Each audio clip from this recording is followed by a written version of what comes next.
My name is Harry Bellingham, and I love my wife more than I have ever loved anything in my life.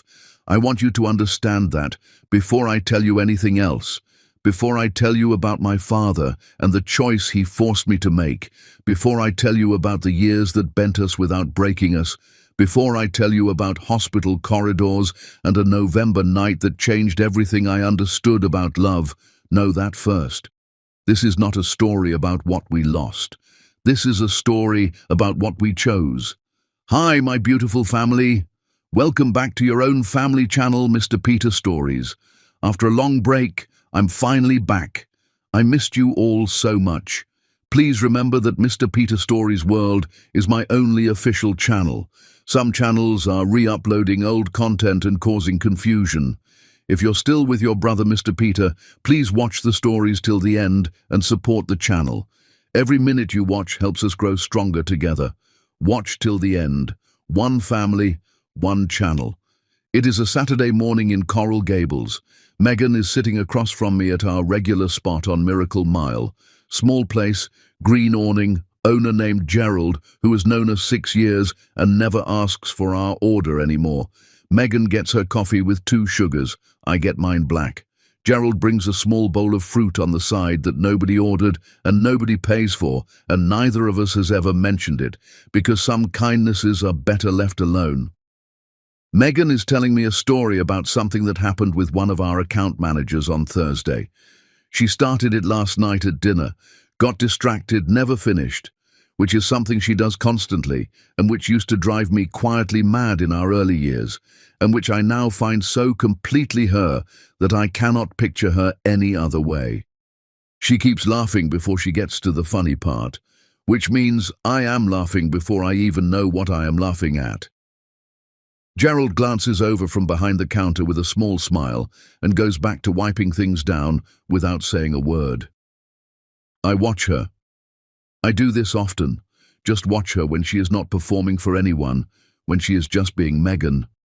Unguarded and warm and slightly too loud for the room and completely unbothered by it. After 10 years, I still catch myself thinking that I cannot believe this woman chose me. Not the version my father spent 20 years building. The pressed suits, the rehearsed handshake, the Bellingham name worn like a credential. The version that showed up after all of that was stripped away. The honest one. She catches me watching and narrows her eyes. You stopped listening, she says. I never stopped listening, I say. Gerald, was I listening? Gerald says, leave me out of this, without looking up. Megan points at me with her coffee spoon. You have that face. I don't have a face. The sentimental one.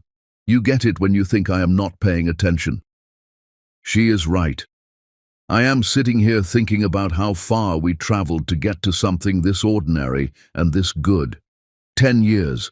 A $65 million company built from a single rented room.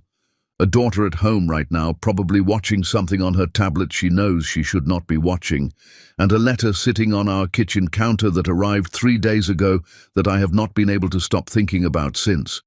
But I am not ready to talk about the letter yet. First, I want to tell you about the night I met Megan Sowers. It was a Thursday evening 11 years ago. A charity fundraiser at the Adrian Arsh Center on Biscayne Boulevard, one of those Miami evenings where the air is warm and the room is full of people performing the best version of themselves.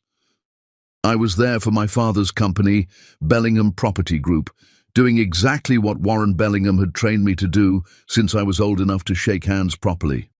Work the room. Remember names. Make people feel seen without actually seeing them. I had been doing it my entire adult life, and I was good at it, and I am not proud of that.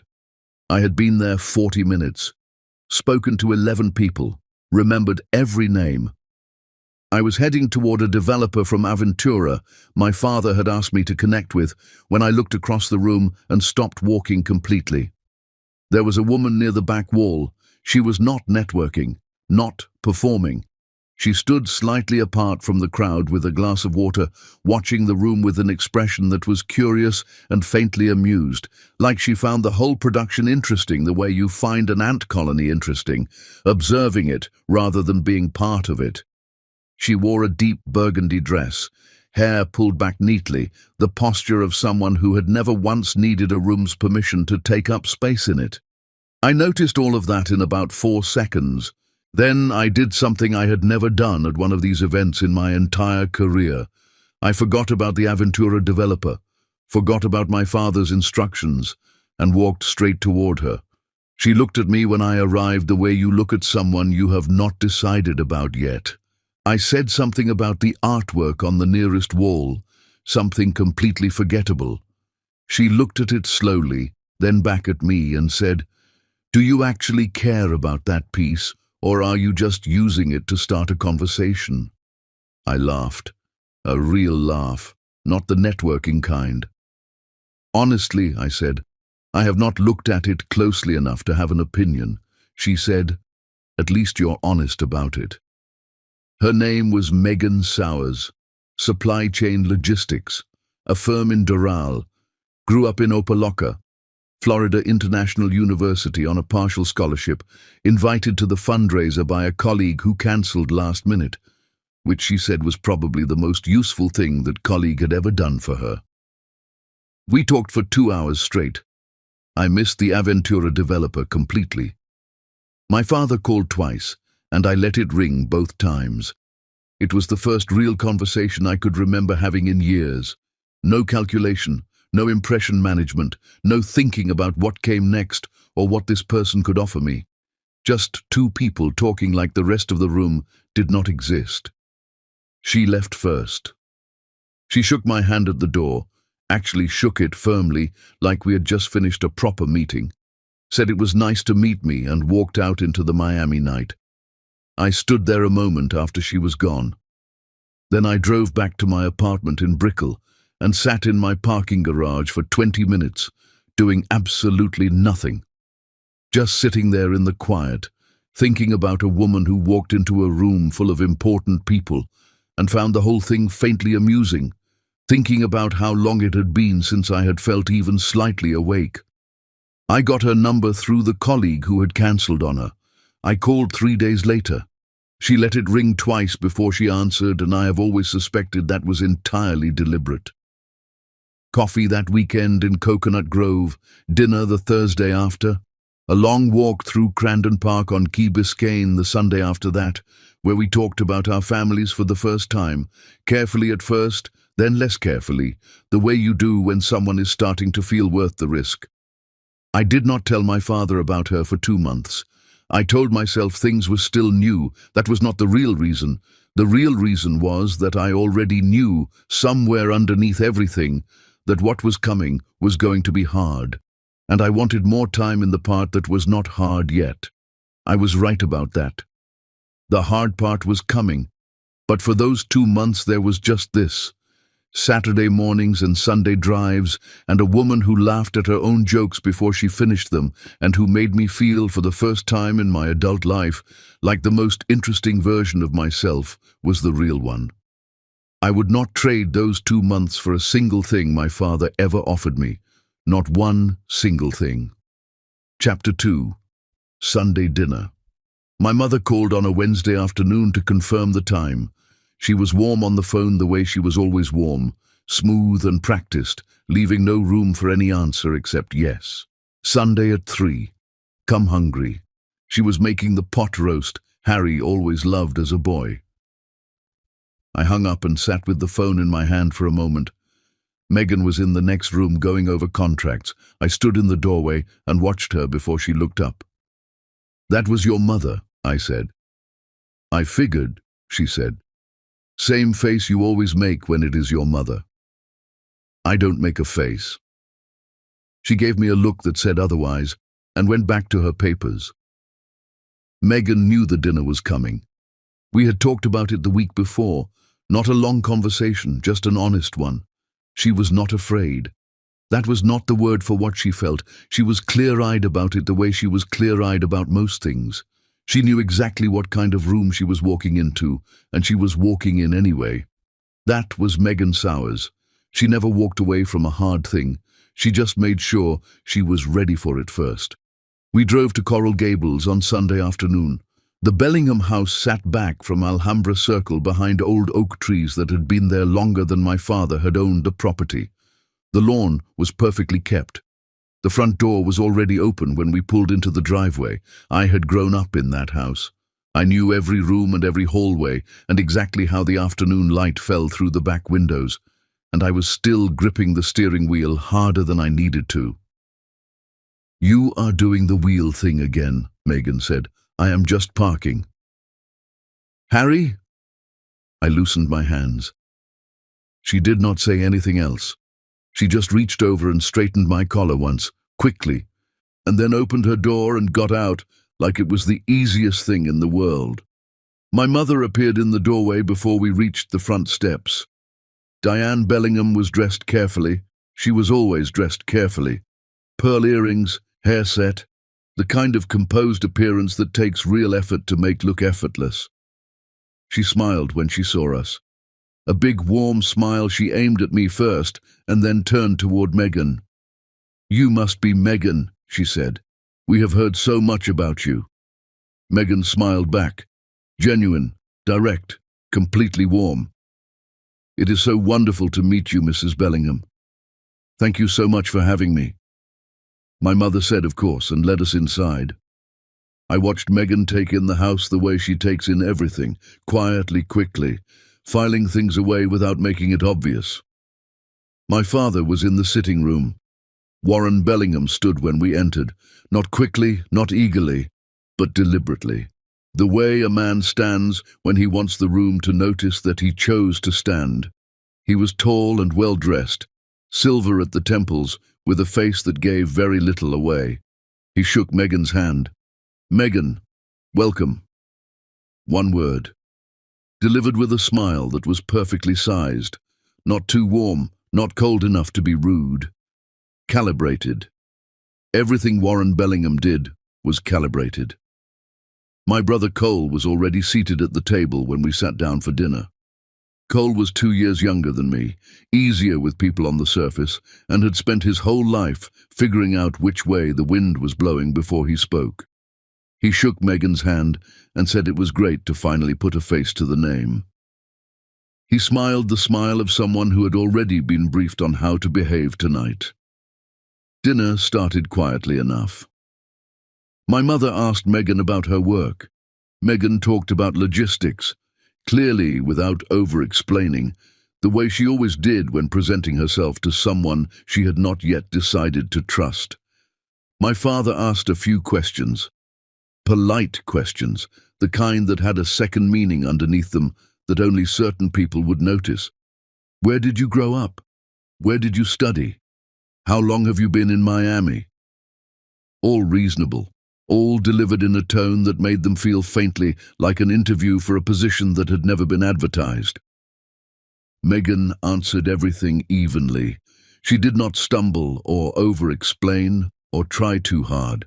She just answered and moved the conversation forward the way someone does when they have nothing to hide and no interest in performing for anyone.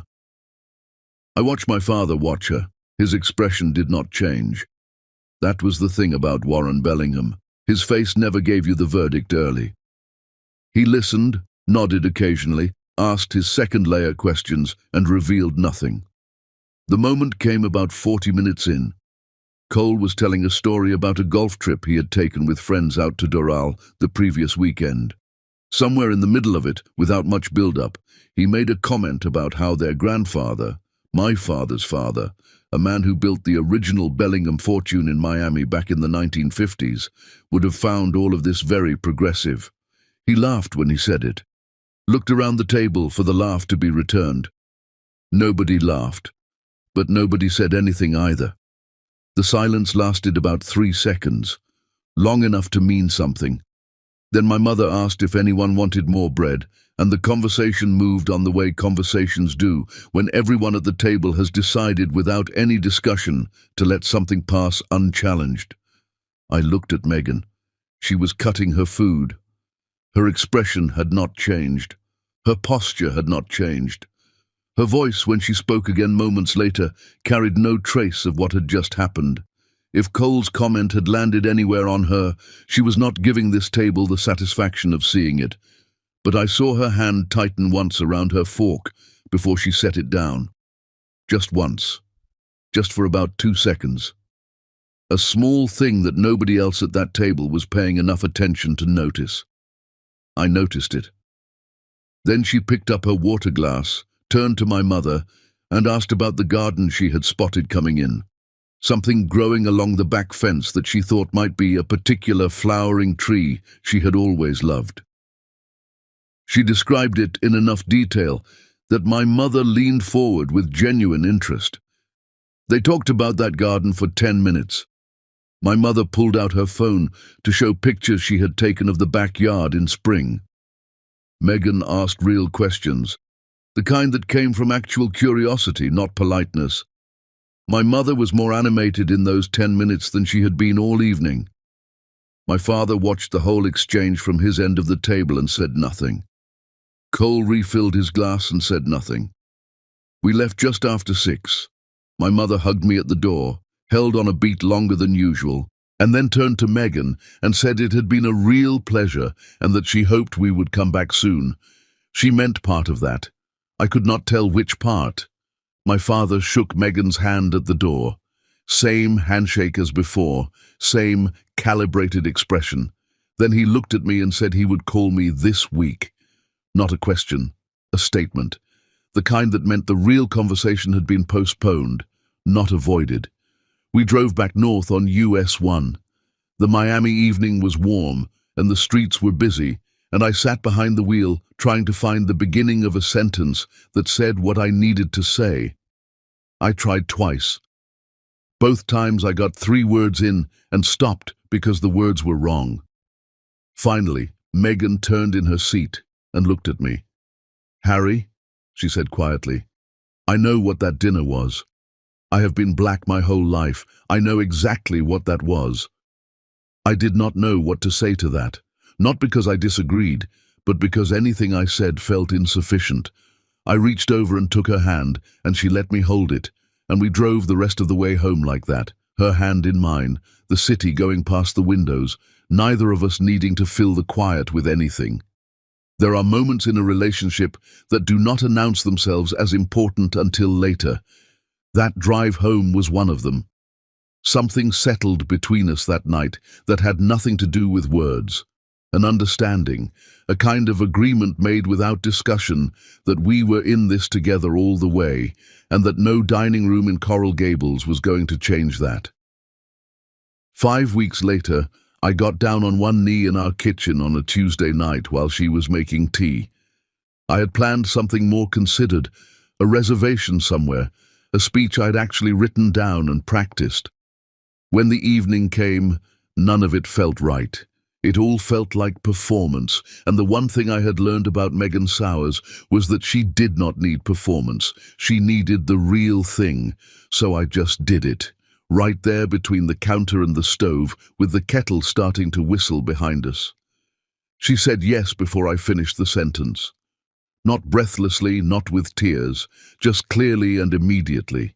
The way Megan said everything she actually meant. Like it was the most obvious answer in the world, and she was mildly surprised it had taken me this long to ask.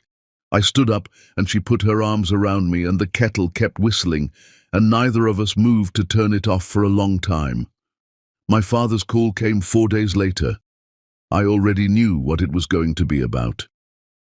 Chapter 3. The choice Warren did not call. He had his assistant schedule a meeting. That was the thing about my father. He did not come to you with emotion.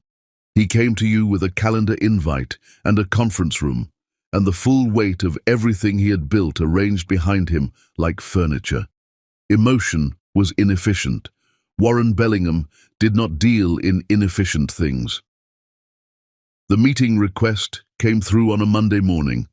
No subject line, just a time, Tuesday 10 o'clock, and the address of his building on Brickell Avenue. His assistant's name in the sender field, not his. I showed it to Megan that evening. She read it once and set my phone down on the kitchen table between us. "Do you want me to come?" she said. "No," I said. "This one I need to do alone." She nodded. She did not argue. She understood that some conversations needed to happen without a witness, and this was one of them. I barely slept that night. I drove to Brickell Avenue on Tuesday morning and parked in the building garage the way I had parked there hundreds of times before. His building was one of those glass towers that caught the morning light off Biscayne Bay and threw it back at the street. I had been coming here since I was old enough to sit quietly in the corner of his office and watch him work. I knew the security desk, the elevator bank, and the particular way the air felt on the 31st floor, cooler than the rest of the building, quieter. His assistant met me at the elevator, led me down the hall, knocked once and opened the door. Warren was standing at the window with his back to the room when I walked in. He turned, gestured to the chair across from his desk, and sat down. No greeting, no offer of coffee. He folded his hands on the desk and looked at me with that expression he reserved for matters that needed to be resolved.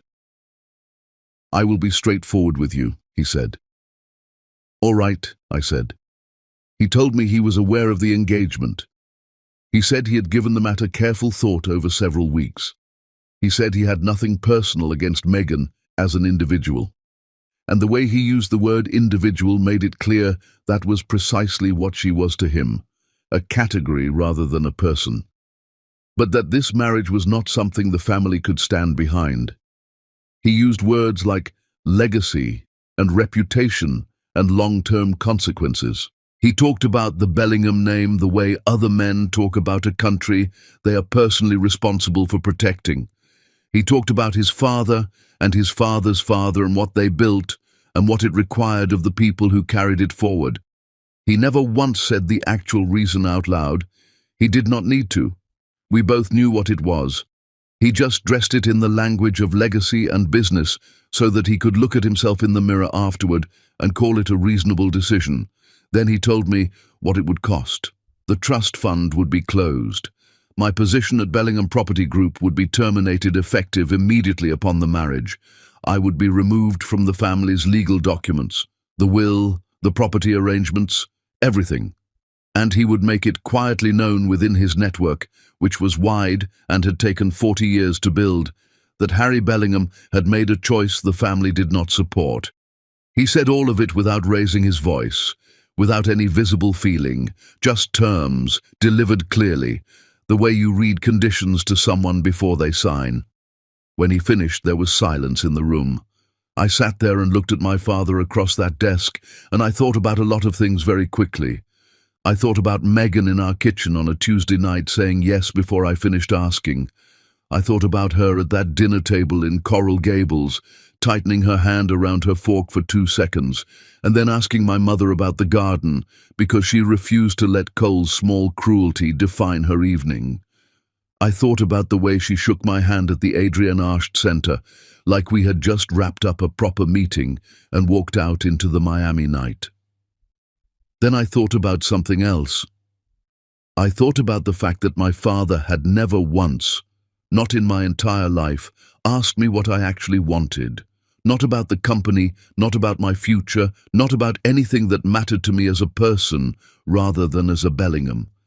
Every conversation in this office, every dinner at that table on Alhambra Circle, every piece of advice he had ever given me had been about the name and what it required. I was not his son sitting across that desk. I was an asset he was trying to decide whether to keep or write off. I stood up. "I am marrying Megan," I said. He looked at me for a moment. Then he nodded slowly, the way you nod when something you predicted has arrived on schedule. He picked up his phone. I did not wait to see who he called. I turned and walked out of the office and down the hall and into the elevator. By the time I reached the lobby, the building keycard in my wallet had been deactivated. I tried it at the turnstile, out of something like curiosity rather than hope. It did not work. I put it in my pocket and walked out onto Brickell Avenue into the Miami morning. The city was going about its Tuesday.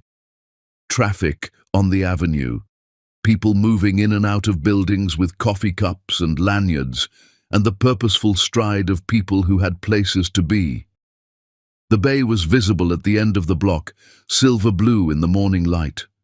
I stood there on the sidewalk for about 30 seconds. Then I called Megan. She picked up on the second ring. I did not say anything for a moment. She waited. She was good at waiting. "It's done," I said. A pause. Then, "Come home." Cole texted 20 minutes later. "You just threw your life away." I read it once, put my phone in my pocket, and did not reply. I have never replied to that message. Some things do not deserve an answer. I drove home to Coconut Grove, and Megan was standing in the kitchen when I walked in. She looked at me carefully, the way she always did when she was reading me, not asking questions yet, just looking. Then she crossed the room and put her arms around me, and I held on to her in our kitchen in the middle of a Tuesday morning and felt something in my chest slowly unknot. We talked for a long time that afternoon, about money and next steps and what the coming months were going to look like. Megan had already been thinking about it. She had a notepad with 3 pages of handwritten notes that she pulled out and walked me through. That was Megan. She did not wait for disasters to start planning. She planned before the disaster finished arriving. We married on a Saturday afternoon at Fairchild Tropical Botanic Garden in Coral Gables. 15 guests. A dress Megan found at a small bridal shop on Giralda Avenue that she paid for herself and would not let me see until she was walking toward me. The afternoon light came through the trees the way it only does in Miami, gold and heavy and warm on your skin. I stood at the end of that path and watched her walk toward me, and I thought, whatever comes next, this is right. This has always been right. My father did not come. My mother did not come. Cole did not come. 15 people. The best afternoon of my life. Chapter 4. Starting from nothing. The first thing I learned about having no money was that it changed the texture of every single day. Not dramatically, not all at once. It was smaller than that. It was checking the account balance before filling the gas tank. It was eating at home every night, not because we preferred it, but because we had run the numbers and eating out did not fit anymore. It was the particular silence that fell between Megan and me sometimes at the end of a long week when we were both tired and both scared, and neither of us wanted to be the one to say it out loud. We moved into a small rental near Southwest 8th Street 2 weeks after the wedding. 2 bedrooms, 1 bathroom, a kitchen with a window that faced the neighbor's wall. It was nothing like what I had grown up assuming I would always be able to afford. It was also ours in a way that nothing I had ever lived in had been ours before. I did independent commercial property work, assessments, small consulting contracts, anything I could find without the Bellingham name opening doors for me. The name still existed in Miami real estate circles. It just no longer opened anything for me. In some cases, I learned later, it was actively closing things. My father had made calls. Not aggressively, not loudly. Warren Bellingham never did anything aggressively or loudly. Just quietly, the way water finds the cracks in a foundation and works them over time. Megan freelanced in logistics. She had real skills and real contacts from her years at the firm in Doral, and she worked them without complaint. She was on her phone before I was awake most mornings, and still at her laptop when I came to bed. She never once complained about it. What she did instead was keep a whiteboard in our bedroom with a 5-year business plan written in dry erase marker that she updated every few weeks. I used to stand in the doorway sometimes and just look at it. All those numbers and timelines and targets written in her handwriting. It made the fear feel smaller somehow, like there was a plan, even when the plan felt very far away. We shared 1 car for 4 months. I dropped her at a client meeting in Doral one Tuesday morning and drove back across town for my own appointment in Brickell. and then drove back to collect her at 6 that evening. Neither of us said this was not sustainable. We just kept doing it until we could afford not to. The money arguments were real. I want to be honest about that because it would be easy to tell this story like we were always strong and always united and never said things we did not mean. We were human. We were scared. And scared people sometimes take their fear out on the person closest to them because that person is the only one safe enough to receive it. The worst argument happened on a Thursday night in March, about 7 months after the wedding. It started about a contract that had fallen through at the last minute and left a gap in that month's income that we had not planned for. It started there, and then it became something else the way those arguments always do, sliding from the specific thing into the larger fear underneath it. I said something about whether we had thought this through properly. The moment it left my mouth, I knew it was the wrong thing. Megan looked at me across the kitchen table with an expression I had never seen on her face before. Not anger exactly. Something quieter and more serious than anger. She said, "Are you the same person who stood at Fairchild Botanic Garden 4 months ago and chose this? Because that man seemed certain." I did not have an answer for that. Not a good one.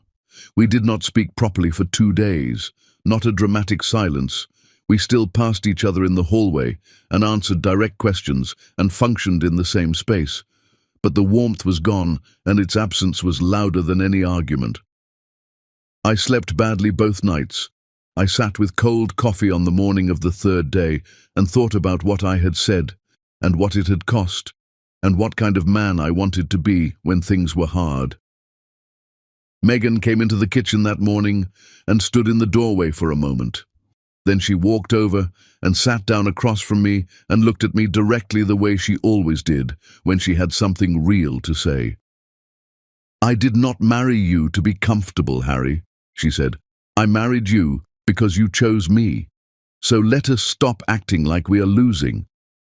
I looked at her sitting across that kitchen table in our small rental near Southwest 8th Street, and I thought, this woman is the strongest person I have ever known in my life. Not strong in the way that means she never broke. Strong in the way that means she knew exactly how to put herself back together and then reach across the table and help you do the same. "You are right," I said. "I know I am," she said, and then she smiled, just a small one. And that was the end of it. Not forgotten. Just finished. We moved forward. Sunday drives to Crandon Park on Key Biscayne became our ritual during those years. We would park and walk down to the water and sit on the sand and just be there for a while, away from the laptop and the whiteboard and the account balance. Megan always took her shoes off the moment her feet hit the sand, every single time, without fail, like the sand required it. One Sunday, about a year into the marriage, she sat with her feet in the shallow water and said, "Give me 2 years, 2 years, and I will show you what we can build." I looked at her. Sand on her feet, the Atlantic stretching out in front of her, that particular expression she got when she had already decided something and was simply informing the world. 2 years, I said. She nodded once. 2 years. I believed her completely, not because I was being optimistic, because I had watched Megan Sowers work every single day for a year, and I had never once seen her make a promise she did not find a way to keep. We drove home from Crandon Park that Sunday afternoon, and Megan went straight to the whiteboard in our bedroom and picked up the dry erase marker and made a small adjustment to one of the timelines. I stood in the doorway and watched her. She did not look back. She already knew I was there. "Stop watching me and start thinking about how we get the next contract," she said. "I'm doing both," I said. She put the cap back on the marker. "Good," she said. "Then we are going to be fine." She was right about that too. Chapter 5. Bellingham Sowers. We painted the office ourselves on a Saturday. It was a single room above a print shop near downtown Miami. Not large, not impressive, not the kind of space that made clients feel they were dealing with a serious company.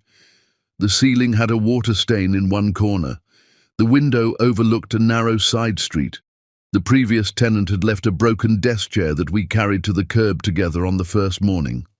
But it had good light, and the rent was manageable, and when Megan stood in the middle of it on the day we signed the lease, she looked around slowly and said, "This works," with the complete confidence of someone who could already see what it was going to become. We argued about the wall color for 45 minutes. Megan wanted off-white. I said off-white, and white were the same thing. She told me they were absolutely not the same thing and seemed genuinely surprised I thought they were. We went with off-white. I will admit now, years later, that she was right. It looked better. Bellingham Sowers Group opened on a Tuesday morning in the 3rd year of our marriage, logistics consulting and commercial real estate advisory. We had business cards printed at the shop downstairs. Megan had designed the logo herself at the kitchen table late on a weeknight. 3 versions, laid out side by side, studied carefully. I pointed to the second one. She said that was the one she liked too. We shook hands on it, like we were closing a deal. The first serious contract came through a woman named Deborah Okafor. Megan had met her at a small business networking evening in the Miami Design District. Not a big event, just a Tuesday night gathering in a rented space where local business owners came to share contacts and talk through problems. Deborah ran a mid-sized distribution company out of Hialeah that had been struggling with its logistics operation for the better part of 2 years. She had worked with 2 larger consulting firms and found them expensive and distant. She gave Megan 45 minutes in a coffee shop on Biscayne Boulevard. Megan spent 30 of those 45 minutes asking questions. Careful, specific questions that made Deborah sit up a little straighter each time, because they were exactly the right questions. Then she spent the remaining 15 minutes telling Deborah precisely what was wrong and how she would fix it. Deborah called the next morning. We worked that contract harder than anything either of us had ever done. Megan rebuilt their entire inbound logistics system from the ground up. Sourcing, routing, vendor management, all of it. I handled the commercial real estate side. Deborah's company needed to relocate a warehouse, and I found her 3 options in Hialeah and Medley that saved her operations serious money on an annual basis. We delivered everything on schedule and slightly under the agreed budget. Deborah told 2 people about us. Those 2 people told others. That was how it started. Not with a single big break, not with a powerful connection or a famous name or a door swinging open because of who we knew. With a woman in a coffee shop on Biscayne Boulevard who gave Megan 45 minutes and decided she was worth trusting. My father's reach was real during those years, and I want to be honest about that. We felt it without always being able to prove it. A bank loan application came back, declined without a clear explanation. We had the numbers, we had the documentation, everything was in order, and it still came back declined. 2 potential clients went cold in the same week after being contacted by someone they would not name to us. A vendor we had been negotiating with for 3 weeks suddenly became unavailable. We documented everything carefully. Then we found another lender, a smaller community bank in Doral, whose loan officer looked at our business plan for a full hour and said yes. We found other vendors. We went around every closed door without making it a conversation about Warren Bellingham, because making it about him would have given him space inside our minds that we could not afford to give away. Megan worked 16-hour days for the better part of the first year. I am not exaggerating that number. She was at the kitchen table before I was awake, and still finishing things when I came to bed at midnight. There was a stretch of about 3 months in that first year where I genuinely do not think she slept more than 5 hours on any given night. I started leaving coffee on her desk without being asked. I learned her exact order from the place on Flagler Street she preferred: medium, 2 sugars, slightly extra hot. She never mentioned that I had started doing it. She just drank it. One evening she looked up from her laptop and said, "You're a good person, Harry Bellingham," like it had just occurred to her, and she wanted to make sure I knew she had noticed. That meant more to me than anything in the Bellingham Trust Fund ever had. The company grew, slowly at first, and then with a kind of momentum that felt earned, because every inch of it was. We hired our first employee, a young logistics analyst named Troy, who had just finished his degree at Florida International University, and who Megan interviewed for 2 full hours before calling me afterward to say, "He thinks the way I think, we are hiring him." Troy turned out to be one of the best decisions we ever made. We moved into a proper 2-room office in Brickell. We had a company email address that did not end in Gmail. We had a lease with our name on it, and a door with a sign next to it, and a small team that showed up every morning, because we had built something worth showing up for. There were still hard weeks. There were still months where the gap between where we were and where the whiteboard said we should be felt uncomfortably wide. But the whiteboard was being updated more often now. Targets revised upward because the previous ones had been met. That was a feeling I had never experienced before in my life, and I want to be precise about what it felt like. It felt like proof. One evening I came home, and Megan was standing in the kitchen, holding a piece of paper with an expression on her face that I had not seen before. Not excitement exactly, something quieter and deeper than excitement. She held the paper out to me. It was a contract confirmation, our largest one to date. A full logistics overhaul for a regional food distribution company operating across Miami and Fort Lauderdale. I looked at the number. I looked at her. "We are not losing," she said.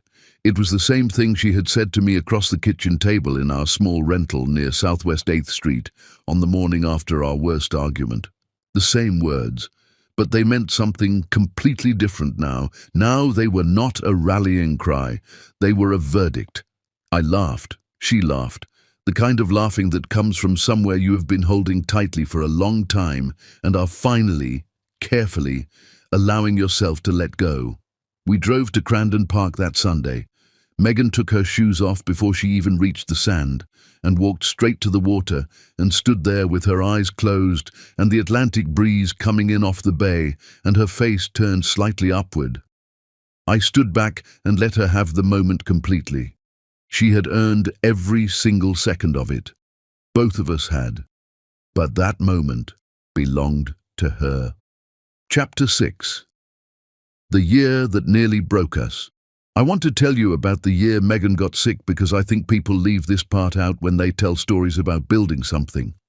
They tell you about the hard work and the long hours and the sacrifices, but they leave out what it actually feels like when the person you built everything with starts disappearing in front of you, a little bit at a time. It started as tiredness. That was the thing. It started as something we both dismissed because tiredness was the background noise of our lives at that point. We were running a growing company on not enough sleep and too much coffee and the particular stubbornness of people who cannot afford to slow down. So when Megan started coming to bed earlier and waking up slower and pushing through afternoons that seemed to cost her more than they should, neither of us flagged it as anything beyond the ordinary exhaustion of 2 people working too hard. She dismissed it for 4 months. I let her dismiss it for 4 months. That is on me, and I have thought about it many times since. It was Troy who said something first. He pulled me aside one morning in the Brickell office and said carefully that Megan had not seemed herself for a while, and that he was not trying to overstep, but that he thought I should know he had noticed. Troy was 24 years old, and he had the good sense to say the thing that I had been avoiding saying. I drove home that evening and sat down with Megan at the kitchen table and told her we needed to go to the doctor. Not suggested, told. She looked at me for a moment, and I think she was relieved. I think she had been waiting for someone to say it out loud, so she did not have to be the one to admit she needed it. We went to Jackson Memorial the following week. The diagnosis came back as a serious autoimmune condition, the kind that does not announce itself dramatically, but works quietly against you from the inside, wearing down the systems that are supposed to keep everything functioning. The doctor was thorough and careful, and used words that I wrote down in a notebook I bought at a drugstore on the way home, because I did not trust myself to remember them accurately. Treatment would be aggressive, recovery would be slow, activity needed to be significantly reduced for an extended period. Megan sat in that consultation room and listened to everything the doctor said with the same focused expression she brought to every important meeting. She asked precise questions. She took notes of her own. She thanked the doctor when it was over and stood up and put her coat on. We walked to the car in the Jackson Memorial parking lot, and she did not say anything for a few minutes. Then she said, "Okay, tell me what you need to rearrange. Not, what do I do now? Not, I am scared. Tell me what you need to rearrange." Like the diagnosis was a logistical problem we were going to solve together, and she was already moving to the solution. That was Megan. Even then, even in a hospital parking lot. I rearranged everything. I shut down my travel schedule entirely. Client meetings that required me to leave Miami got handled remotely or handed to Troy, who stepped up in ways that made me understand why Megan had been so certain about hiring him. I worked from home, at the kitchen table mostly, with my phone on and my laptop open and one ear always aware of what was happening in the next room. I learned to cook properly during those months. Not elaborate things, real food, nutritious and consistent, the kind Megan needed to support her treatment. I watched videos. I called Megan's aunt in Fort Lauderdale, who had a reputation for feeding people back to health, and asked her for specific recipes, and wrote them down carefully. Megan had always joked that my cooking was a public health concern. By the 3rd month of her treatment, I had become genuinely competent, and she acknowledged this with the slightly grudging respect of someone who had not expected it. The company did not stop during those months. That is important to say. Megan was reduced in what she could do physically, but her mind never slowed down.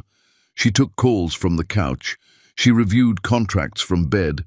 She sent Troy notes at 10 o'clock at night with observations about client accounts that he would find waiting for him in the morning. She was not a patient who stepped away from her work.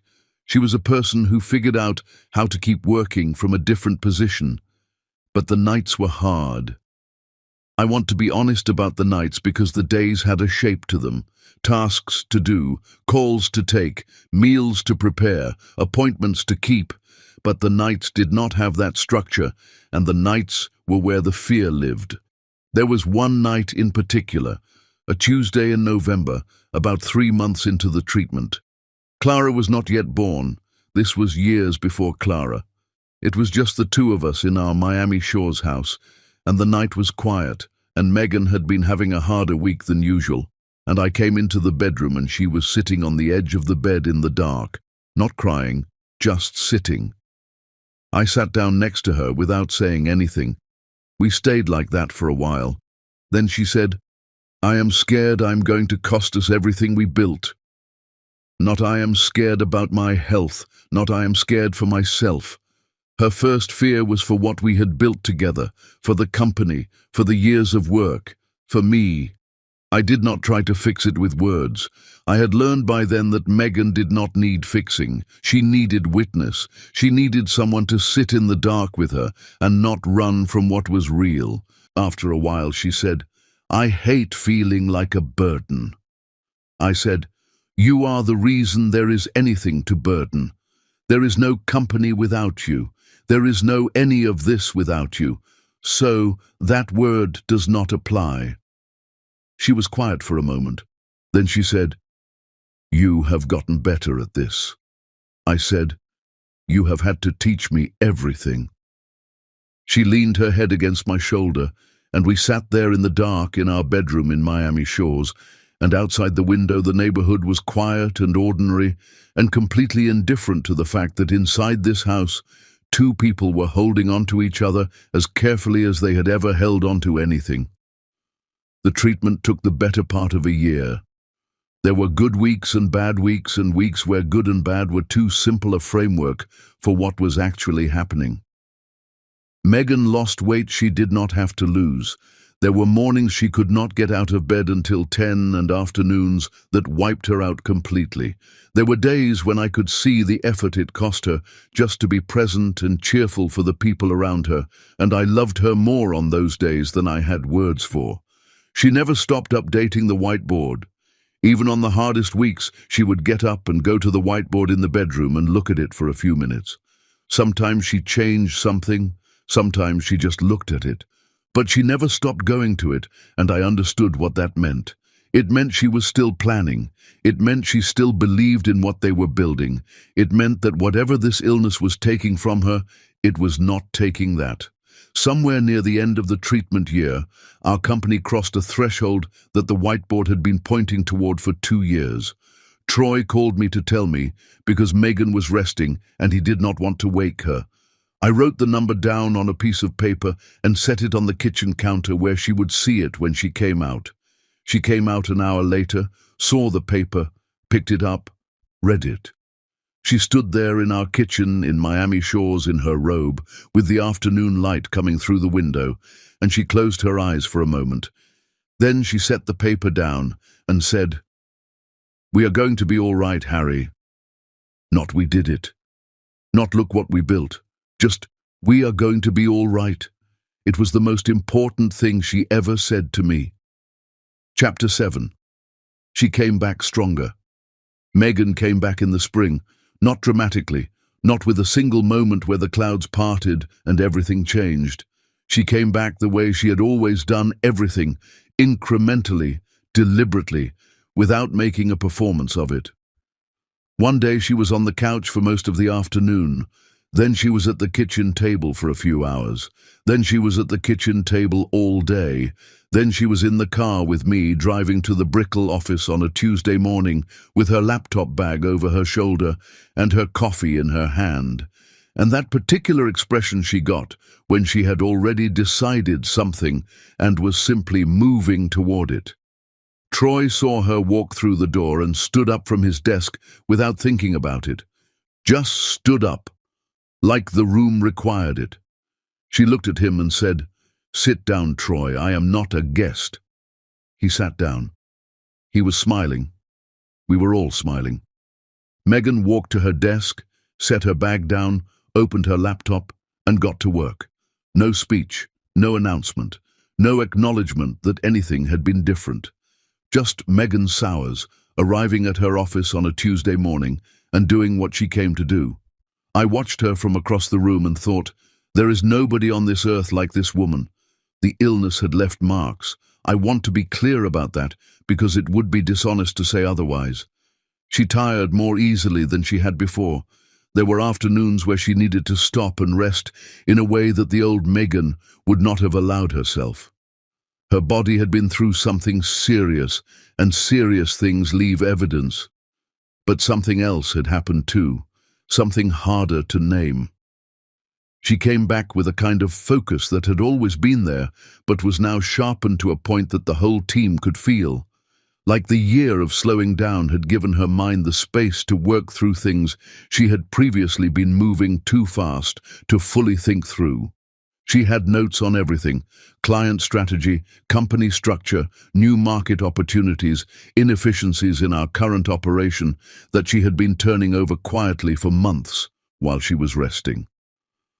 The first week she was back, she called a full team meeting and laid out a 6-month plan for the company that made Troy reach for his notebook before she had finished the second sentence. I sat in that meeting and watched my wife rebuild her own momentum from the inside out and thought about Warren Bellingham in his office on Brickell Avenue telling me that I had thrown my life away. I thought about that a lot that week, actually. The Port of Miami contract had been in development for a long time. Megan had started laying the groundwork for it during her treatment year, from her laptop on the couch, from her phone between appointments, quietly cultivating a relationship with a logistics director at a shipping company that operated heavily through the port. She had never told me the full shape of what she was working toward, because she did not want to build expectations around something that might not come together. That was her way. She worked things until they were real, and then she showed them to you. The contract was for a complete logistics restructuring of the company's Miami port operations. It was the largest deal in the history of Bellingham Sowers Group. The negotiation took place across 3 meetings in a conference room in a building on Brickell Avenue, 2 blocks from the building where Warren had deactivated my key card and told me I had made the worst decision of my life. I thought about that too. I sat 2 seats down from Megan in that conference room and watched her run the negotiation the way I had watched her do 100 things over the years, with complete preparation, precise language, and the particular calm of someone who has done the work and knows it. She anticipated every counter-argument before it was raised. She addressed concerns before they were voiced. She moved through that table of experienced professionals with the quiet authority of someone who had not only done the homework, but had written most of the textbook. At one point, the other side pushed back on a specific pricing structure. There was a pause in the room. The kind of pause where everyone waits to see who blinks. Megan did not blink. She let the silence sit for a moment, and then she walked them through exactly why the number was what it was, in precise detail, with supporting figures she had ready before anyone asked for them. By the time she finished, the man across the table was nodding slowly, and the conversation had moved on. We got the contract. I did not say anything in the elevator going down afterward. Neither did Megan. We walked out of the building onto Brickell Avenue into the Miami afternoon and stood on the sidewalk for a moment in the warm air. Then Megan said, "I want Crandon Park." "Right now?" I said. "Right now," she said. We drove to Crandon Park on Key Biscayne, and Megan took her shoes off before she reached the sand the way she always did and walked straight to the water. The afternoon light was coming across the bay at a low angle, and the beach was quiet on a weekday, and she walked to the edge of the water and stood there with her feet in the shallow surf. I stayed back and let her have it.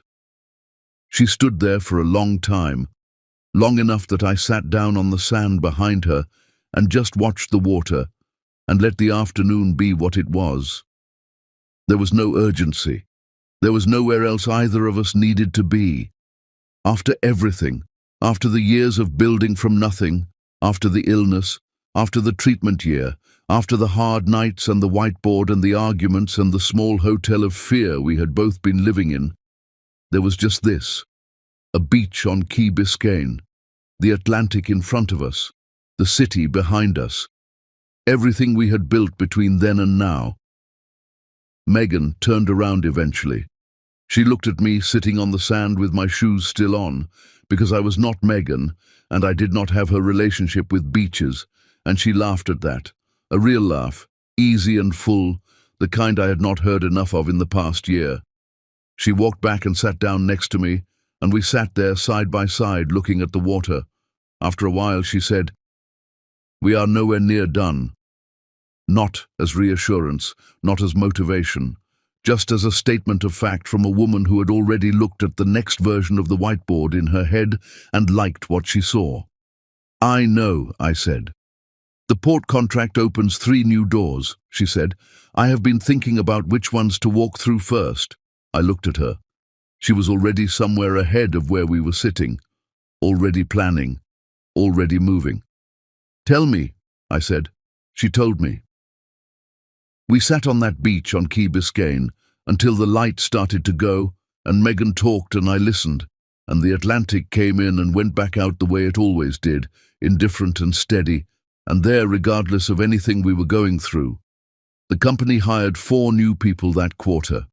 We opened a second office in Atlanta, a decision Megan had been building toward for 2 years, and which came together faster than either of us expected once the port contract gave us the credibility to move on it. Bellingham Sowers Group was no longer a small operation above a print shop near downtown Miami.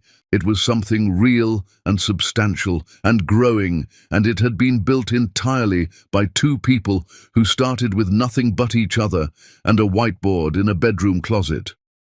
Troy sent me a message one evening that simply said, "Tell Megan the Atlanta lease signed. I am not crying. You are crying." I showed it to Megan. She laughed and immediately texted him back to tell him she was absolutely not crying and also to check the filing on the Henderson account before he went home. That was the year everything shifted. Not because one big thing happened, but because enough small things had accumulated over enough years that the weight of them finally became undeniable. Warren Bellingham's name had not opened a single door for us, not one. Every door we had walked through, we had opened ourselves. Every contract, every client, every lease, every hire, all of it earned without the Bellingham network, without the trust fund, without the 40 years of connections my father had told me I was throwing away when I chose Megan. I thought about that on the drive home from Crandon Park that evening. I thought about it quietly, without bitterness, the way you think about something that has finished hurting and left behind just the clean knowledge of what it taught you. I reached over and took Megan's hand on the center console. She turned her palm up and held mine back without looking away from the window. Neither of us said anything. We did not need to. Chapter 8. Clara. I want to tell you about the night Clara was born because I think it is the most important night of my life, after the afternoon I married her mother. Megan was 37 weeks along when it happened, 3 weeks before the due date. She had been working that morning. She was always working right up until the end, attending calls from the couch and reviewing documents at the kitchen table with her feet up on a second chair because her ankles had been swelling and she refused to acknowledge this as a reason to stop working, only as a reason to find a more creative sitting position. She was on a call with a client in Atlanta when it started. I was in the home office down the hall and I heard her voice change mid-sentence, not dramatically, just a slight shift in tone that I had learned over 10 years to pay attention to. I came to the doorway. She had her hand flat on the table and she was breathing carefully and deliberately, and she looked up at me with an expression that was completely calm and said, "I need to go now. Something has come up." Then she ended the call, set her phone down and looked at me and said, "It is time." I grabbed the hospital bag from the bedroom closet. We had packed it 3 weeks earlier. Megan had a checklist, naturally, and everything on the checklist had been checked and double-checked and organized in a specific order that she had explained to me twice in case I needed to find something quickly. I grabbed it in about 45 seconds. I am reasonably sure I also grabbed my keys, my wallet, and one shoe before I found the second one behind the bedroom door. Megan was already standing at the front door waiting for me. "You look like you're about to run a race," she said. "I'm ready," I said. "Your shirt is inside out," she said. I changed my shirt. We got in the car. I drove to Baptist Hospital of Miami on Kendall Drive with the particular focus of a man who has one job right now and is determined to do it without error. The roads were clear. It was a Wednesday morning, midweek, and Miami was going about its business entirely unaware that the most important thing that had ever happened to Harry Bellingham was currently in progress in the passenger seat. Megan breathed through contractions on the drive down and did not make a sound that suggested distress. She answered my questions in short, clear sentences. She had her phone out and was apparently sending a message to Troy, telling him she would be unavailable for the rest of the day and to handle the Henderson call at 2 o'clock. I saw her typing it at a red light and I said, "Megan, you are in labor." "Troy needs to know about the Henderson call," she said. "Troy will figure it out." "Troy is 27, she said. "He will figure it out better if I tell him what to say." She sent the message. We pulled into the Baptist Hospital entrance. I parked badly. I'm aware of that, I saw it. And we went inside. The labor was 14 hours. I want to say that plainly because the reality of it was not like anything I had prepared for, and I had tried to prepare carefully. 14 hours is a long time to watch someone you love go through something that hard. Megan was extraordinary throughout, focused, determined, working with the nurses and the doctor with the same precise engagement she brought to everything. But it was hard. It was genuinely, physically hard, and there were stretches of it where I sat next to her bed, holding her hand and feeling completely helpless in a way that nothing had ever made me feel before. The complications came in the 9th hour. The doctor spoke to a nurse in a low voice near the door and then came to the bedside and explained what was happening in careful, measured language. I listened to every word and understood about half of them in real time. What I understood clearly was the change in the room. The way the nurses moved with a slightly different urgency, the way the doctor's face held a particular quality of concentration that was different from the routine concentration of the hours before. Megan looked at me. I looked at her. "I'm fine," she said. "I know," I said. We both knew I did not know that. But it was the right thing to say, and she needed me to say it, and so I said it, and I held her hand, and I stayed completely present in that room the way she needed me to be. An hour later they moved her. I was not allowed to go with her immediately. A nurse guided me to the corridor and told me she would come and get me as soon as she could, and then the door closed, and I was alone in a hospital corridor at 2 in the morning with a plastic chair against the wall and a vending machine at the end of the hall casting a pale light across the floor. I sat down in that chair. I have faced hard things in my life.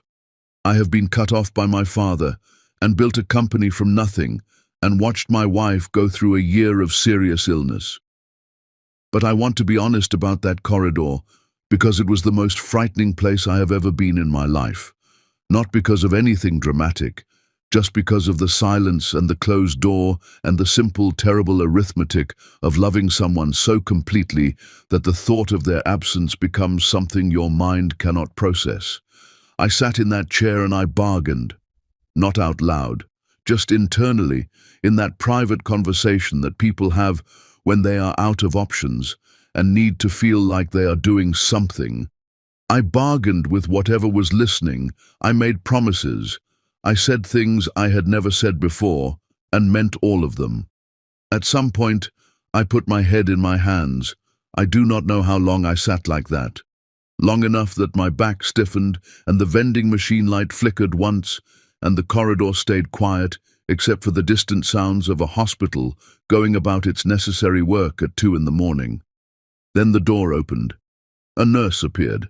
She was smiling, the specific smile of someone delivering news that they are glad to deliver. "Mr. Bellingham," she said, "come meet your daughter."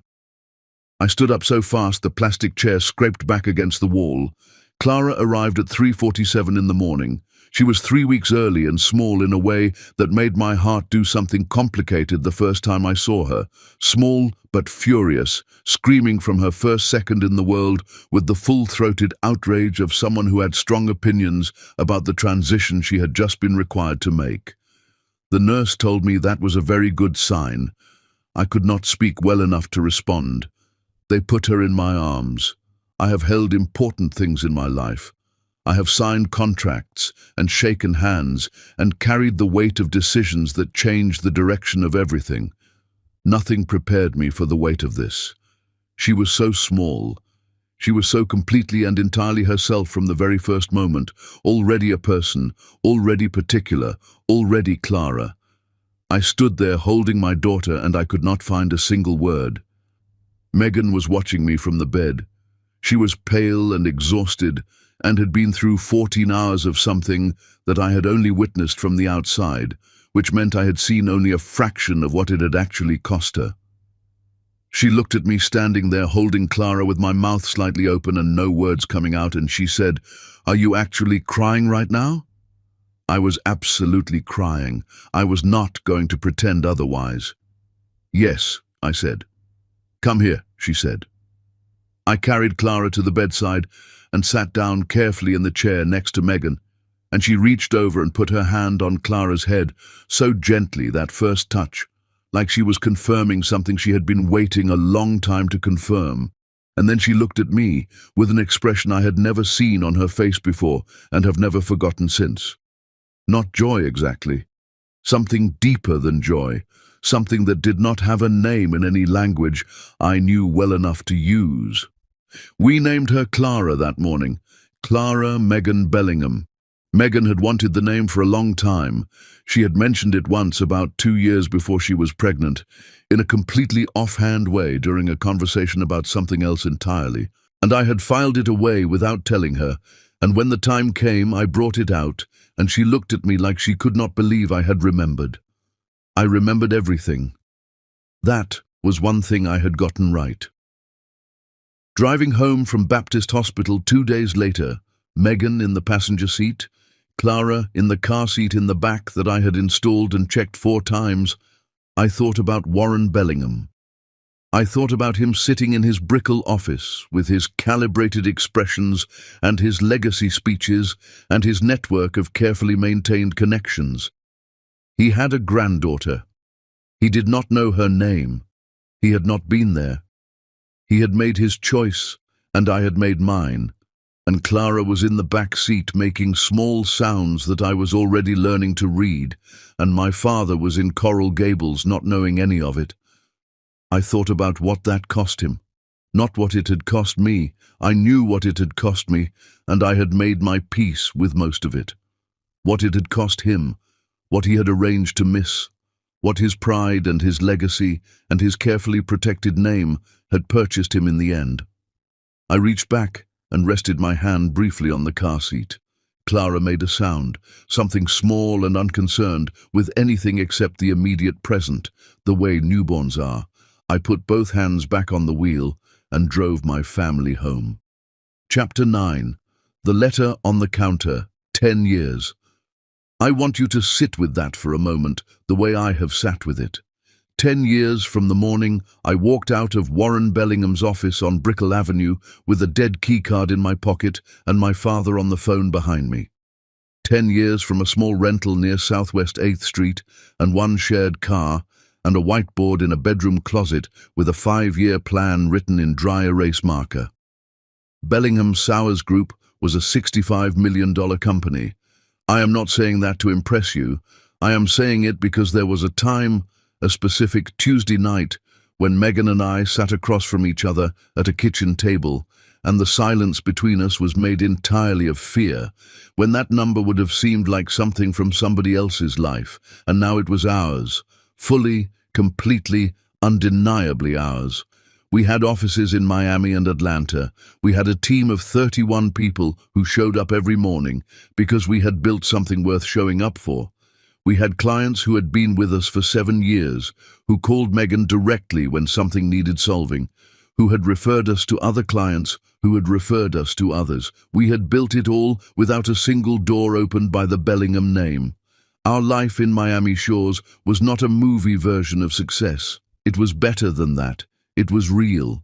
Our house was a 4-bedroom on a quiet street with a mango tree in the backyard that Clara had developed a proprietary relationship with. She had named it Gerald, after the man from the breakfast place on Miracle Mile, which I thought was either very funny or a sign that we talked about Gerald too much. Probably both. Clara was in 3rd grade. She was sharp and curious and asked questions that occasionally made me look at Megan because I did not know the answer and needed to silently communicate that she should handle this one. She had Megan's posture and my stubbornness, which Megan pointed out regularly and with visible amusement. She had grown up watching her parents build something, and she had absorbed more of it than either of us had consciously intended. She talked about the company, the way some children talk about a family farm, something that existed before her, something she was part of, something she would eventually understand more fully. Megan and I were not a perfect couple. 10 years had not made us perfect. We still argued. Real arguments, the kind that came from 2 strong-willed people who cared deeply about things and did not always agree about them. There were still hard weeks and exhausting stretches and nights when we were both too tired and too depleted to be the best version of ourselves for each other. We had learned to repair quickly. We had learned that a hard week did not mean a broken marriage. We had learned that some things needed to be said and some things needed to be let go, and that knowing the difference was a skill that took years to develop and was never fully perfected. But we chose each other. Every day, that had not changed. The letter arrived on a Thursday. Clara had come home from school and dropped her backpack by the front door the way she always did, despite being asked not to at least 400 times. Megan was in the back room on a call. I was at the kitchen table going through a contract when I heard the mail slot open and the small sound of something landing on the hallway floor. I got up and went to the hallway. There were 3 pieces of mail. 2 were ordinary, a bill and something from a vendor. The third was a cream-colored envelope with no return address printed on it. Just handwriting. My name in handwriting I recognized immediately, even though I had not seen it in a long time. Diane Bellingham's handwriting. I stood in the hallway with the envelope in my hand for a moment. Clara came around the corner from the kitchen looking for a snack and looked at me and then at the envelope and said, "Who is that from?" "Nobody important," I said, which was a lie, and I am not in the habit of lying to my daughter, but I needed a moment before I was ready to explain anything to anyone. I took the envelope to the kitchen table and sat down and opened it. The letter was 4 sentences long. Warren was seriously ill. There were things that needed to be discussed. Diane would like to meet with Harry at his convenience. She hoped he and his family were well. 4 sentences. No apology, no acknowledgement of 10 years of silence, no recognition of what had happened between then and now. Just the information and the request, delivered in the same careful handwriting that had written my name on birthday cards until I was 18 and had not written to me since the week after my wedding, when she sent a short note saying she hoped I would reconsider. I read the letter twice. Then I folded it and put it back in the envelope and sat at the kitchen table for a long time. I did not tell Megan that evening. I told myself I needed to think first, which was true. I also told myself I did not want to bring something unsettled into the house before I understood what I felt about it, which was less honest. The truth was that the letter had opened something I thought I had finished dealing with, and I did not yet know the shape of what had come out. I sat with it for 3 days. I sat with it at breakfast and on the drive taking Clara to school, and in meetings in the Brickell office, where I was physically present and mentally somewhere on Alhambra Circle in Coral Gables. I sat with it on the drive home in the evenings and in the quiet after Clara went to bed. I felt things I had not expected to feel. Not anger. I had moved through the anger years ago. Something older and more complicated than anger. Something that had to do with the specific grief of a person who grew up wanting his father's approval and spent a long time learning how to stop wanting it, and was not entirely sure, standing in his hallway holding a cream envelope, that the learning had been as complete as he thought. On the 3rd day I left the letter on the kitchen counter. I did not say anything to Megan. I just set it there where she would see it and went to make coffee and waited. I heard her come into the kitchen. I heard her pause. I heard the small sound of the envelope being picked up. Then silence while she read it. I turned around. She was standing at the counter with the letter in her hand. She read it once. Megan always only needed to read something once. And then she set it down flat on the counter and looked at me. The kitchen was quiet. Clara was in the next room doing homework, her pencil making small sounds against paper. Outside the Miami Shores house, the street was ordinary and warm and going about its evening. Megan looked at me for a long moment. Her expression was careful and steady and carried 10 years of everything inside it. The rental near Southwest 8th Street, and the whiteboard and the shared car, and the year of illness, and the hospital corridor, and Clara coming home from Baptist Hospital in the car seat, and 31 employees and $65 million built from nothing. She set the letter down on the counter between us. She did not say anything yet. The kitchen was quiet except for Clara's pencil in the next room. Harry stood on one side of the counter. Megan stood on the other. The letter lay between them. 10 years of everything they had built and everything they had survived sat in the room like a third presence.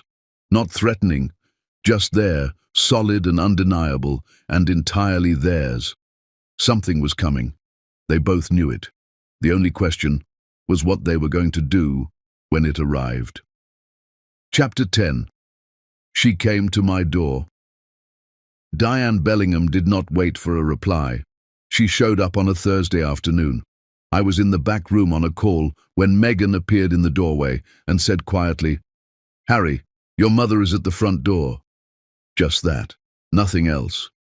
Her face was completely neutral in the way that meant she was holding something carefully and had decided to hold it carefully until she knew what the situation required.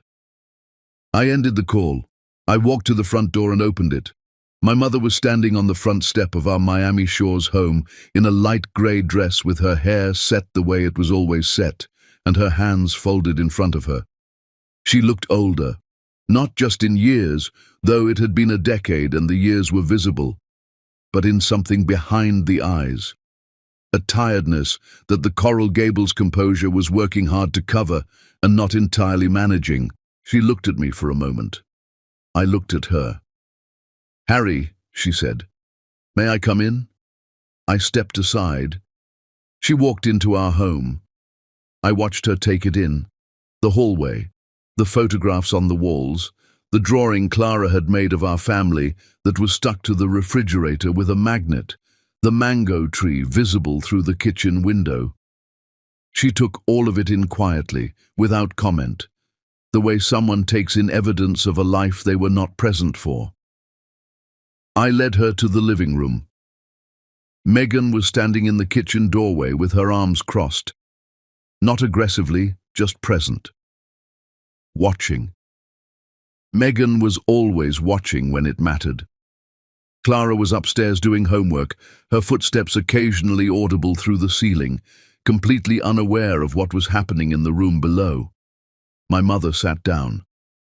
I sat across from her. Megan stayed in the kitchen doorway. Diane folded her hands in her lap the way she always did when she was preparing to say something that required precision. She looked at me, and I saw her register that I was not the same person she had last seen at a distance 10 years ago, at my wedding from which she had stayed away. I was not the young man who had sat across from Warren in that Brickell office and chosen Megan over everything. I was someone 10 years further down the road from that man, steadier, more settled, less afraid of this room than I had ever been of any room in the Coral Gables house. She said, "Your father is very ill." "I know," I said. "Your letter said that." She nodded. She told me what ill meant in practice. It was serious, the kind of serious that had required specialist appointments in 3 different cities over the past year, and that had arrived at a conclusion nobody wanted, but that everyone in the room where the conclusion was delivered had understood was coming. Warren Bellingham, who had spent 60 years being the most formidable presence in every room he entered, was diminished, genuinely and significantly diminished. Then she told me about Cole. Cole had been running the company division my father had handed him 5 years ago.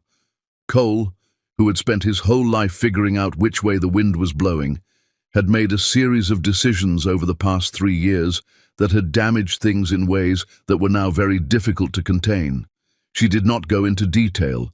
She did not need to go into detail. I understood the shape of what she was describing. A man who had grown up in the shadow of a powerful father, who had never been required to build anything from scratch, who had been handed things and had not known how to hold them because he had never learned the weight of earning them. The Bellingham name, which Warren had spent his entire life constructing into something untouchable, was in real trouble. She wanted Harry to come back, not to forgive and forget. She did not frame it that way. She was too careful for that.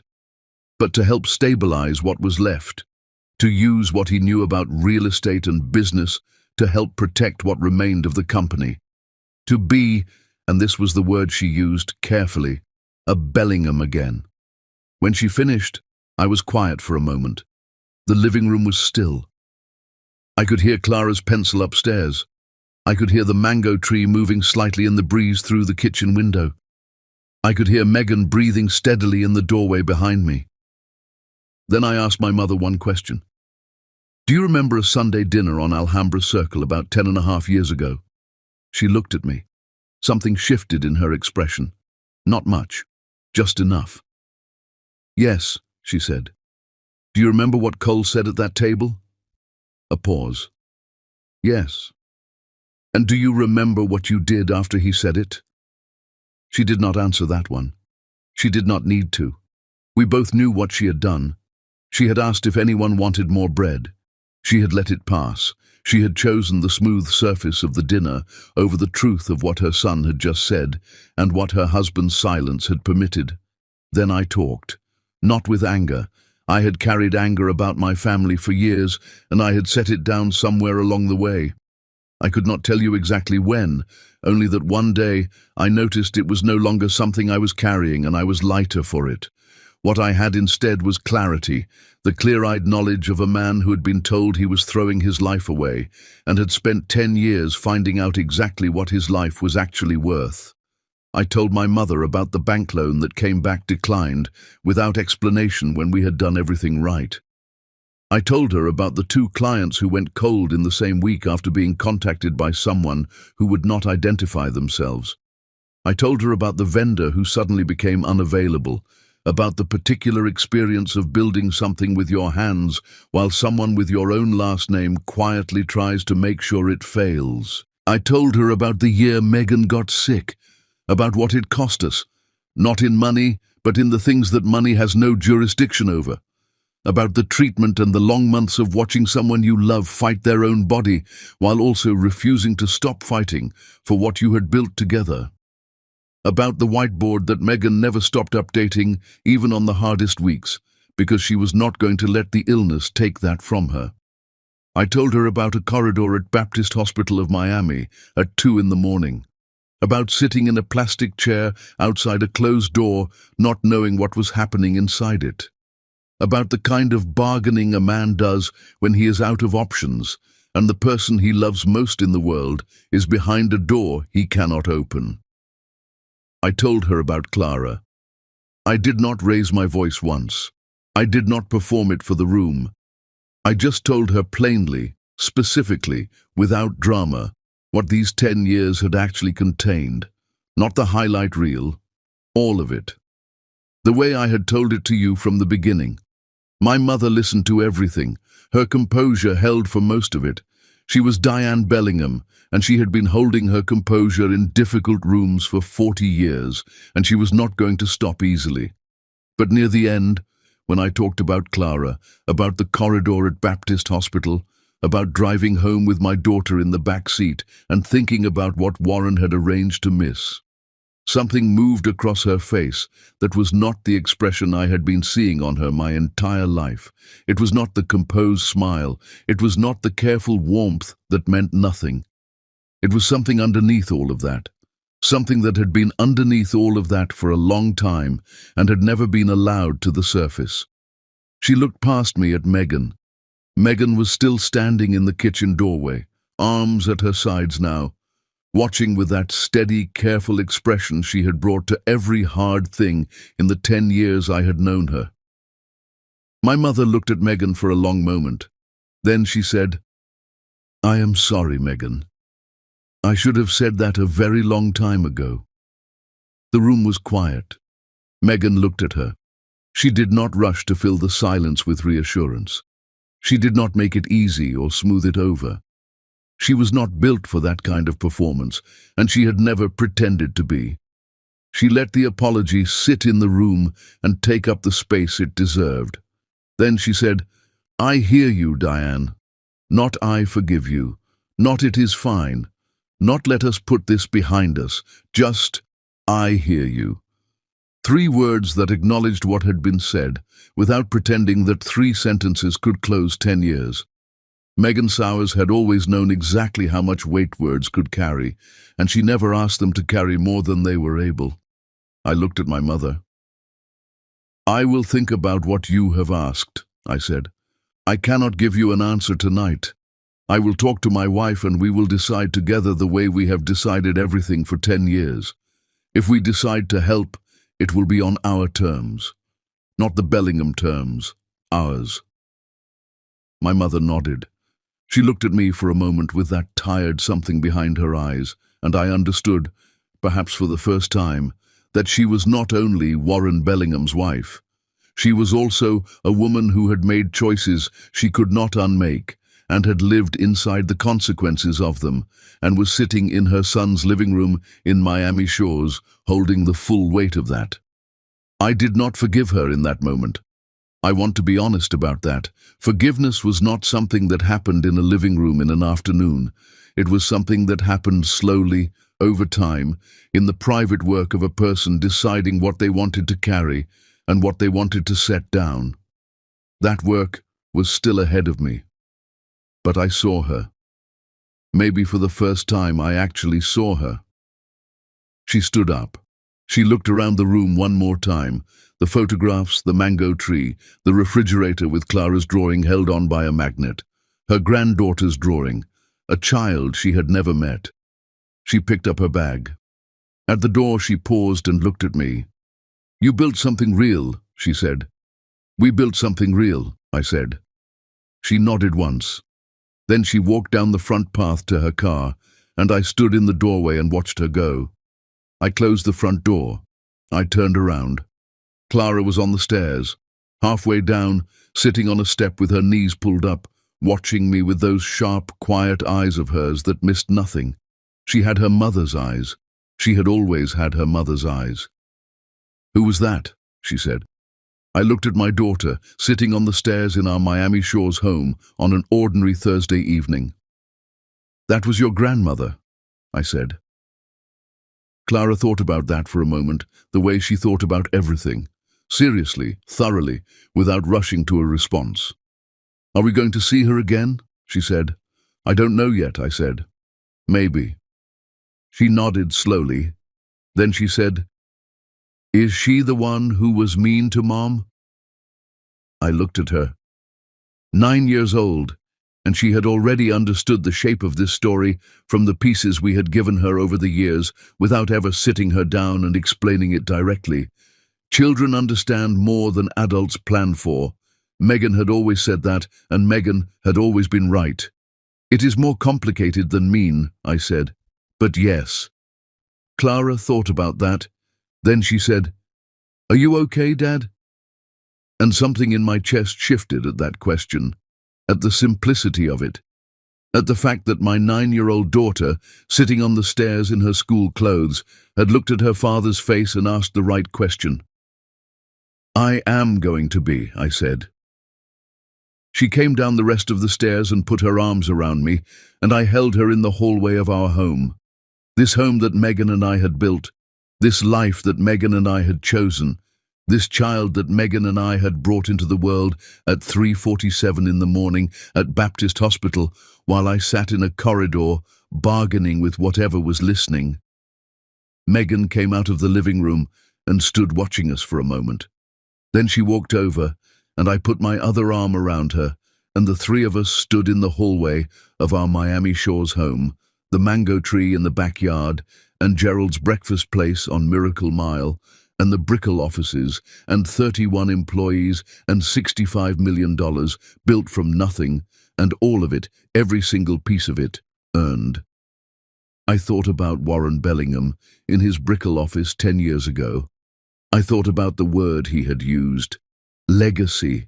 He had talked about legacy as though it was something you protected by keeping the wrong people out, as though it were a building you maintained by controlling who was allowed inside. He had it backwards. Legacy is not what you protect. Legacy is what you build. It is not the name on the door, or the network you cultivated, or the trust fund you used as leverage over your son's happiness. It is the person your daughter becomes from watching you choose love over safety every single day. It is the company you and your wife built from a single painted room above a print shop when everyone told you that you had nothing. It is the way your wife held your hand in a hospital corridor without saying a word, because she understood that some moments did not need words. It is the way she stood in a kitchen doorway and heard an apology that was 10 years overdue and said, "I hear you," instead of "it is fine," because she had never in her life said something she did not mean. That is legacy. Not what you leave behind when you are gone, what you build while you are here. My father had spent his entire life collecting the wrong things. And somewhere in a house on Alhambra Circle in Coral Gables, he was arriving, slowly and painfully, and perhaps too late, at the understanding of what that had cost him. I did not know yet what I was going to do about what my mother had asked. That conversation was still ahead of Megan and me. We would have it at the kitchen table the way we had every important conversation, honestly, completely, without pretending that either of us already had the answer. Whatever we decided, we would decide together. That was the only way we had ever done anything. I held my wife and my daughter in the hallway of our home, and I thought, my father was wrong about what power looks like. Power is not a view from the 31st floor of a brickell tower. Power is not a network of carefully maintained connections or a trust fund used as a leash. Power is standing in your own hallway knowing that everything around you was chosen and earned and built by your own hands with the person you love. Power is looking at your daughter and knowing she will never once in her life wonder whether she was chosen. Power is what Megan Sowers did with a whiteboard in a bedroom closet and a 45-minute meeting in a coffee shop on Biscayne Boulevard and 14 hours at Baptist Hospital of Miami and every single 16-hour day she worked when the world was trying to close every door. Warren Bellingham had a granddaughter named Clara who had named a mango tree after a breakfast place owner and who asked her father if he was okay when she could see that something hard had just happened. He had never met her. He had chosen not to. And that, more than any contract we had ever signed, more than any number on any whiteboard, more than anything, was the truest measure of what his choices had cost him and what mine had given me. I kissed the top of Clara's head. I looked at Megan. She looked back at me, the way she had looked at me for 10 years, steadily, completely, without performance or pretense.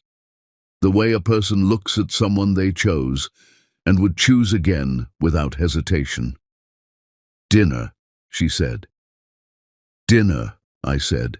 Clara pulled away and headed toward the kitchen, already talking about what she wanted and whether we had the ingredients and could she please help, because she had learned something at school about how to cut vegetables properly and wanted to demonstrate. Megan looked at me for one more moment. "You okay?" she said. The same question Clara had asked. The question this family apparently asked each other when something hard had moved through the room. "I am," I said, and I meant it fully for the first time all week. She nodded. She turned toward the kitchen. I followed my wife and my daughter into the kitchen of our Miami Shores home, and we made dinner together on a Thursday evening, while the Miami sky went gold outside the window and the mango tree moved in the backyard breeze, and somewhere across the city, the decisions we still had to make waited patiently for tomorrow. Tonight was for this. Just this. And this was everything. A final word. For everyone who stayed. Before I go, I want to say one thing to you directly. You stayed with this story because something in it recognized you. Maybe you have loved someone that the world told you was the wrong choice. Maybe you have built something from nothing while someone with power over you tried to make sure you failed. Maybe you have sat in a hospital corridor at 2 a.m. bargaining with the dark. Maybe you have been Megan, steady and strong and quietly carrying more than anyone around you fully understood. Here is what Harry and Meghan's story is really about. It is not about winning. They did not build $65 million to prove Warren Bellingham wrong. They built it because they chose each other, and choosing each other required them to build it. It is not about revenge. Harry did not wait for his father to fail so he could feel satisfied. He was too busy building a real life to spend much time looking backward. It is about this.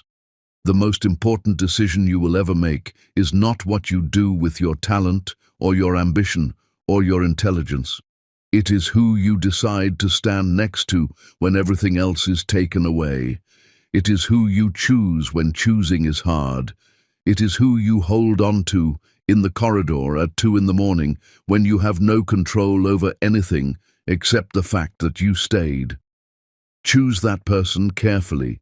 Choose them completely. And then build like there is no safety net.